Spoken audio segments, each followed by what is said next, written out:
Sean Myers here on the Westmoreland Sports Network, now joined by the head coach of the Norwin Knights baseball team, Craig Spisak, as his team's set to begin the 6A playoffs in the WPIAL. And congrats, Greg, on making the postseason. Obviously, I know it's an accomplishment in itself, although 6A, there's, the majority of the teams that do get in, you still have to prove yourself in the regular season. And you did so, and I think a really nice stretch where you won 4 consecutive games in the second half of the season was the big turning point. What did you see for how your team maybe got better as the season moved along? Definitely our pitching was probably our primary reason for how we improved and got into the playoffs. We had an injury early in the season to one of our veteran pitchers, and then our younger guys definitely stepped up as the season went on and showed very good improvement as we went through the section. I know every coach wants to see their team peaking at the right time.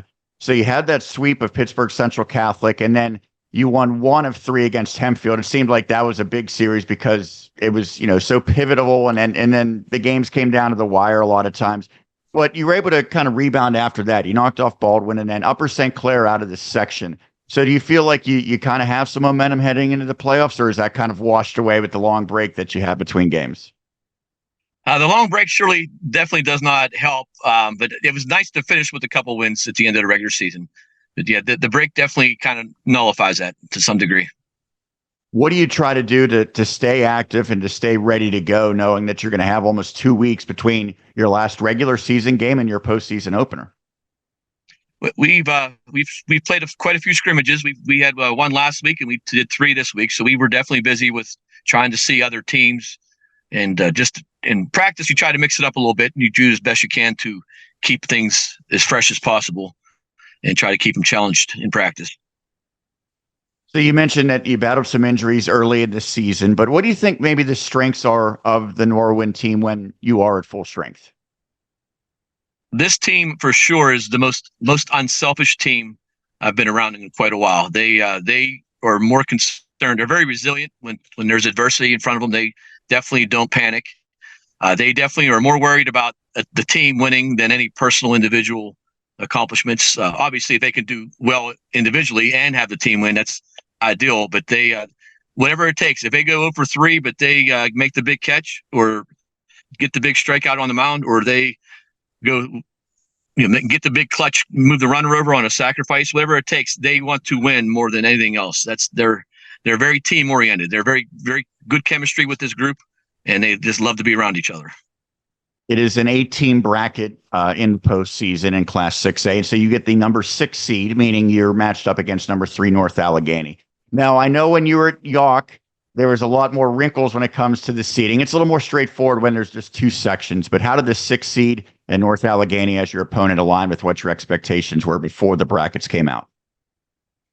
That was pretty much what we expected. I mean, historically in 6A, they cross over the 1 plays the 4 in each section, and 2 versus 3, and 3 versus 2, 4 versus 1. So we kind of anticipated that we would get North Allegheny after finishing in 3rd in our section. And so now you've had a lot of time to prepare for the Tigers. I know that they've had a great program. We've seen them win championships. They're always in contention. What stands out about this year's version of NA? They're definitely a loaded. There's a lot of talent there. A whole way around that field.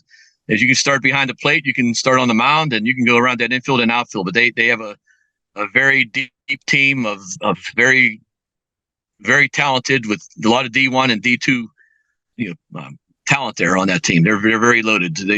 I know they had an injury pitching, but they have plenty of guys lining up right behind them, and they're going to be very difficult. It's going to be a very stiff challenge for us.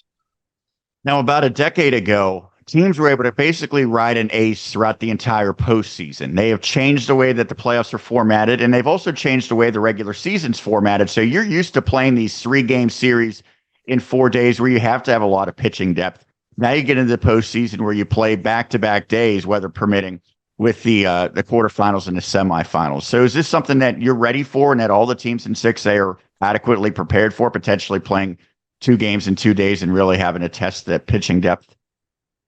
I definitely would say, all the 6A teams are definitely prepared for this. 2 games in 2 days is par for the course for us, and then we get that 3rd game on Thursday. So this is definitely nothing new for 6A for sure. What's key to a postseason run beginning with knocking off NA? Well, we got to keep it clean. I mean, that's for sure. We, the old adage, pitching and defense. That's where it starts in baseball. If we can, our pitchers can stay around the plate and be effective, and then we play some solid defense behind them. And then the third part would be timely hitting. If we can, you get those three things, any team has a chance to advance. Lastly, Class 6A takes just 2 teams to the state. So if you do not reach the championship game, the season is over. And for a lot of teams, that means seniors will be playing baseball for the last time. So I'm sure that could be a very emotional, challenging aspect for a player. How do you, as a coach, try to navigate those waters, knowing that for some of these guys, when the final out is recorded, their season could come to an end? And do you see them play with a little bit more desperation because of that scenario? I think our kids, we stress to them about every game. You treat it like it's your potentially be your last based on an injury or any kind of event that happens in your life that you can never assume that you're going to play. You want to do that, but I quite honestly, I think they play with the urgency this whole year. I don't think there's been any change because we're getting near the end that their approach has been the same. But it's definitely, I'm sure it's in their minds. It's on their minds. It's the seniors especially. Well, hopefully the end is not anytime soon for your team, and we appreciate the time. Congrats on making the playoffs, and good luck making postseason run. Thank you.